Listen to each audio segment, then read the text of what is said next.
I'm Arn Menconi, and I'm a candidate for U.S. Senate in Colorado. I was a two-term Eagle County Commissioner. I served as a nonprofit executive director for 20 years. I have an MBA, and I've run a business. I supported Barack Obama 8 years ago as a Democratic County Commissioner. I campaigned for Barack Obama. I grew up on the south side of Chicago, and I am a community organizer. And I voted for a man who was going to end wars, not create endless wars.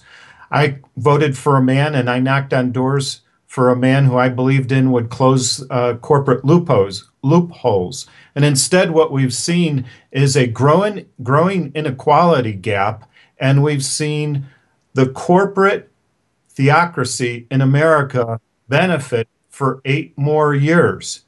So when I watched Barack Obama today, I just stopped losing track of all of the promises that he still thinks he's going to deliver in the next 8 months of office or 10 months of office when he hasn't been able to deliver in the past 7 years. So what that tells us is this country is being run by the corporate people who are giving billions of dollars, reaping all of the profits, and it's time for us, people in the Green Party, people who aren't voting, people who think that their vote doesn't count anymore, to start speaking out, not in November in an election, but tonight, tomorrow, and the next day. Because what's happening is the wars are expanding. Barack Obama didn't talk about that. What he said instead is he bragged that we spend more on our military than the 8 other countries. I don't think that's the kind of message that we should be delivering to the rest of the world.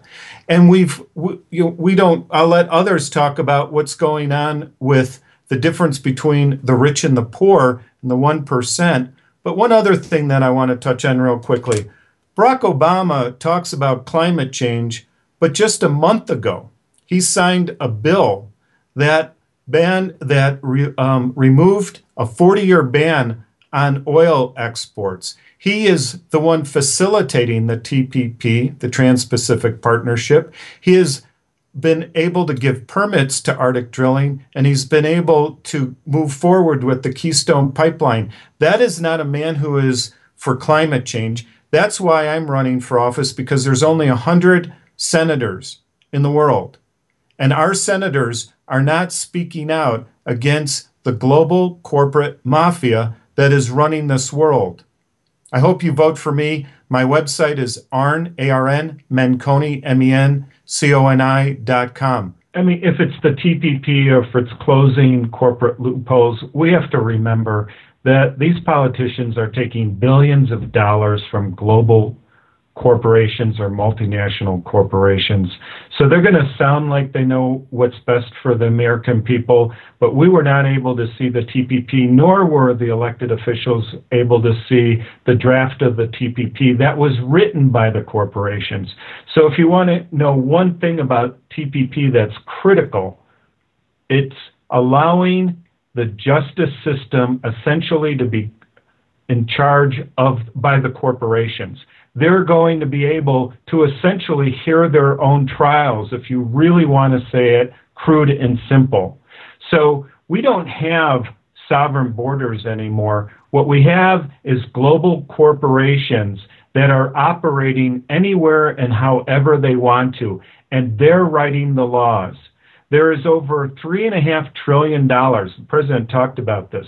I mean, I thought he must have just watched The Big Short and had some born-again moment for a second there, because he was talking about corporations' profits are at record levels, the recklessness on Wall Street, and the corporations' avoidance of paying taxes. Well, he's talking about the biggest companies in the world. Apple is hiding all of their profits and taxes in Ireland. There's $750 trillion of wealth that is derivative debt.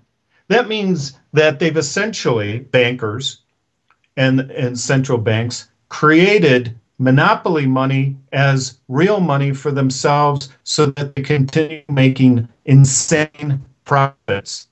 So I kind of come to the conclusion after 8 years, and being 56 and being a former elected official and having an MBA and having 2 kids, to get in action today, to start acting and letting our elected officials know on Twitter, by calling them up, by going to their town hall meetings and telling them enough is enough. People are going to be watching this and they're going to be saying to themselves, okay, the Green Party's great at pointing out what all the problems are, but what are the solutions? The solutions are to act as a citizen today and speak up about issues that are affecting you. If corporations are receiving all the profit, that means that infrastructure is not being taken care of. That means that education is not competing with all of the other. Obama and others are going to try to sell us that we're going to be losing a competitive edge to other countries if we don't pass the TPP. That's a bunch of baloney. Has anybody watched the news who's sitting in that chamber tonight? China is about to implode. They had to shut down their markets twice last week, and it's failing. They have rigged their system, and they're like the wild, wild west. We've had more sophisticated policies in place, but they're rigged. Listen to what Elizabeth Warren is telling us. We know the system's rigged, but it's not rigged if we get in action. So Obama gave his final state of hope and change speech tonight. We've listened to it so many times now. We're sick and tired of being sick and tired. This isn't an indictment on Barack Obama. This is an indictment on the global corporate mafia that has been running not only our country, but other countries. So the TPP, to take it back to that, is this global rule system that they've written to take more greed and profit from the rest of the world. So it's time for us to be citizens and stop believing that a two-party system is going to do anything for us, because a two-party system is not doing anything but taking billions of dollars from them. I hope people who are listening can help the Green Party grow our movement and start to build our voices so that people understand the truth and not the lies. Thank you. In September of 2014, I went out to Washington to shake the hands of Senator Bennett and Udall at the time and our congressmen and try to get them to not go back in against ISIS because they wanted to save an embassy at the time. And here we are some 16 months later, thousands of people have been killed, 23,000 missiles have been dropped in the Middle East.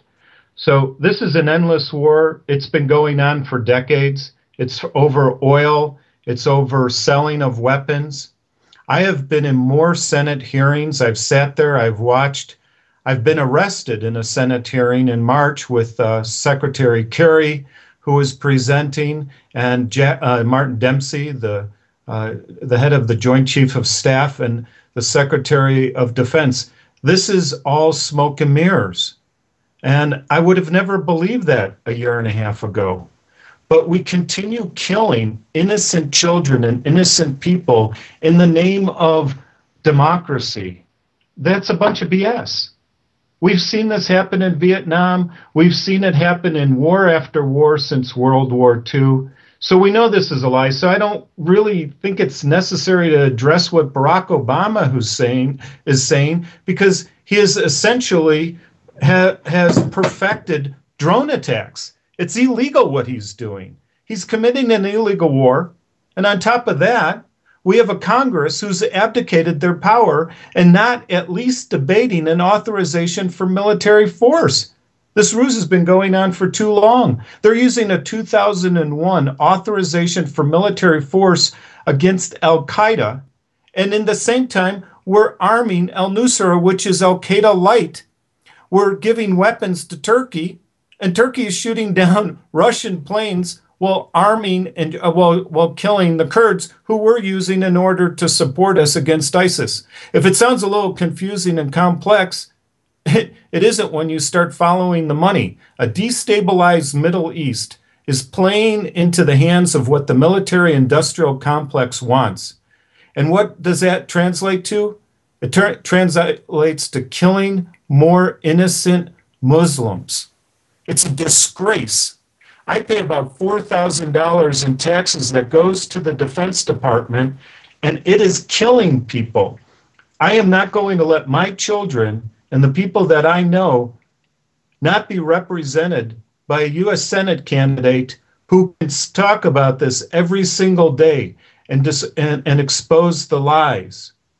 So Muslims out there are laughing at us and crying at the funerals of their loved ones because of our hypocrisy. And Barack Obama and that Congress are hypocrites. So let's stop killing innocent people. Let's stop breeding more terrorists, and let's stop this war.